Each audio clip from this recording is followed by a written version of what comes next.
Hey guys and gals, Never here from Reconnecting Gaming, and something announced rid of the Gaming Drag. Today I'm coming back at you another Let's Play episode of Beasts of the Thorns. So yeah, let's go ahead and jump right back in, shall we? Alarm chain, we're up and let's go! Alrighty. But in monster culture, socializing and networking are highly valued. They're creatures who eagerly gather friends and neighbors for parties whenever they have time off. Sounds like my kind of crowd.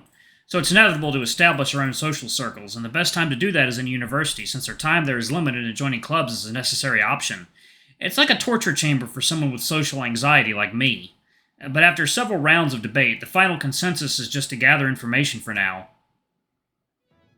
As we left the administrative building, the square was still bustling with people, but the siren band had already finished their performance. Missing out on the siren singing was a bit of a shame.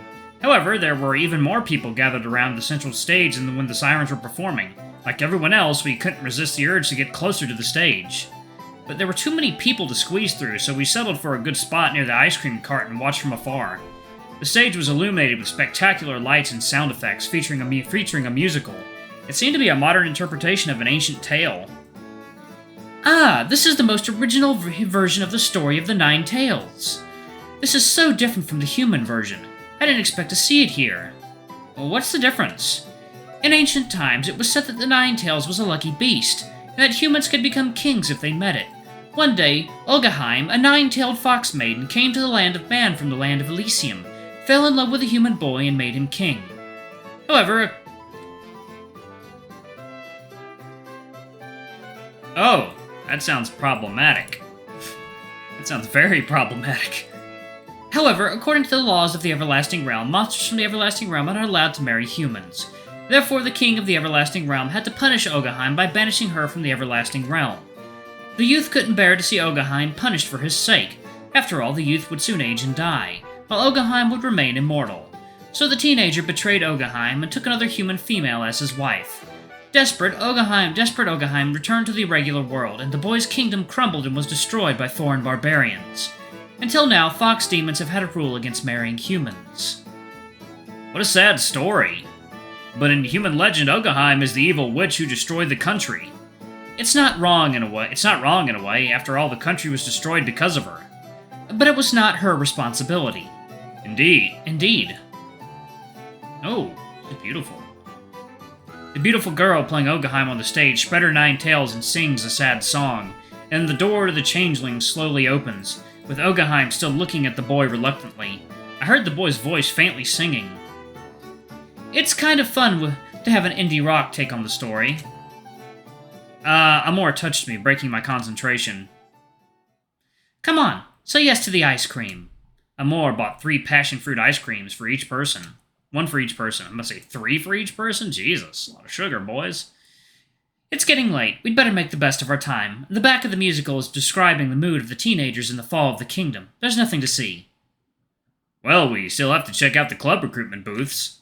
I took Amor's ice cream smoothly and happily dug into a big scoop before realizing I didn't have a mouth to feed. I'll never get used to all this shit, and I let out a big internal sigh. Damn, it smells good.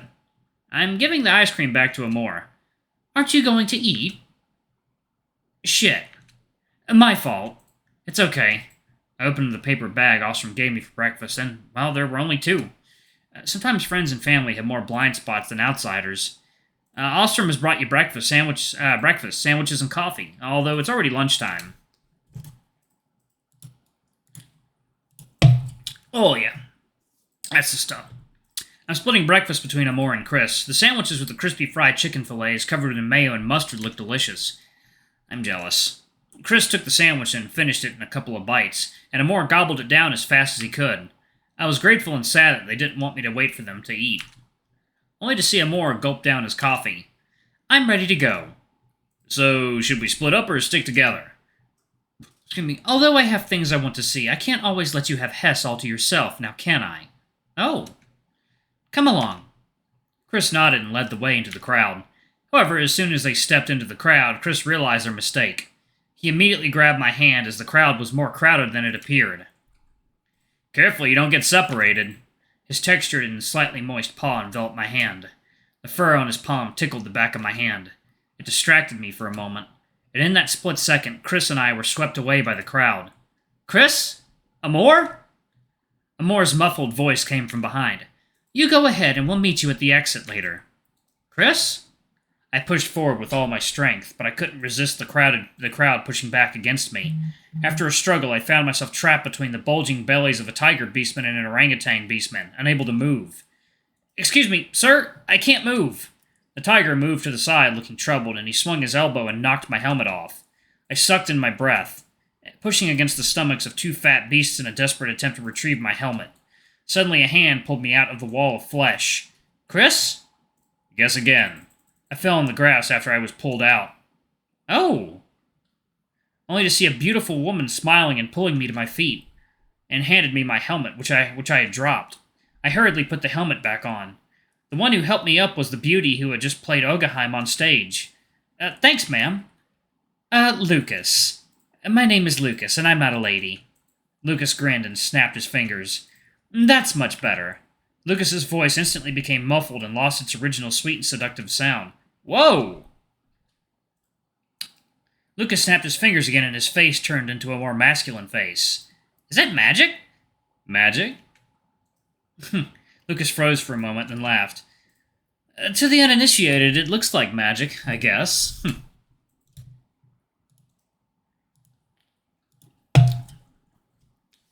Greetings from Lucas, a graduate student at the Shamanic Medical Institute. You must be the renowned Dullahan Hess. What you're seeing is my research achievement, the provisional organ grafting technique. I have always been interested in the separation of Dullahan's body and head, and I am glad to meet you. I'm sure you'll be a great inspiration for my research. About the results of the examination, I'm actually not all a Dullahan. But our whole institute is talking about you. You're the first Dullahan sample in 100 years. From what Professor Malachite just checked with the astrological charts, I appear to be another unknown type of magical creature. If it's a star map check, it can't be wrong. It's a shame that the professors at the Institute of Magical Science thought Dullahan was extinct until you showed up and brought them a ray of hope. Looks like they're going to be disappointed again. Lucas shook his head sadly. Did you just say provisional organ grafting? Right, it's a technique for temporarily removing or splicing body parts to other people. I was originally a demonic creature residing in human society as well, but I moved to the outer realms for the sake of this research topic of mine. Think about it. Wouldn't temporarily removing a patient's heart during a heart surgery and replacing it with a temporary healthy heart improve the success rate of the surgery by a lot? But unfortunately, this concept is too avant-garde for human society, so here I am. Those tails as well? Lucas smiled slightly, showing off his 9 tails like a peacock fiddling with its tail feathers. And then they all disappeared, leaving a hairy tail. Yes, these were also borrowed from the Fox School girls. The real 9 tails is already a demon from the Mythic era. Does it hurt, or...? It's completely painless. The area being removed is only temporarily out of dominance and there is no damage. How long can it last? It depends on how it is handled. Basically, if no special measures are taken, this casting will be lifted within a certain period of time. My non-existent throat swallowed. I squeezed my hand. A thought flashed through my head. So, is it possible to change my head back? Lucas froze. I mean, give me a new head or something. I understand. I can understand. I've lived in a human society before. It's impossible for a human to get used to being headless. Come to my research lab in a few days. I guess I have something you can use. But in return, I need your cooperation for my research. No work, no food, right? Yes, this is for you. Lucas handed me a flyer. Welcome to the Avicina district, Avicina Junction. We are a medical faculty club that specializes in exchanging new medical knowledge. Even though you're not a medical student, I can guarantee you'll be a big hit in the club.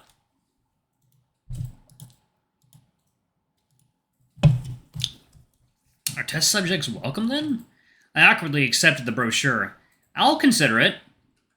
Since you're a freshman... Lucas looked around to make sure no one was nearby to notice him. He leaned over and whispered in my ear. For us outsiders, creatures who originally lived on the other side, joining certain clubs can spell trouble. Avoid Eugene Scarlet's Virkalaka Society and Wolfgang Ostrom's Wild Hunt Brotherhood. Jesus Christ, these names. They sound like fucking light novel titles. Lucas winked mysteriously, then he raised his hand and waved. Your rider is coming for you. Only to see Chris come rushing in from the distance, followed by Amora with a huge sack of papers. Are you okay? Didn't I tell you we'd meet at the exit? I'm sorry, I just can't tell which way I'm going.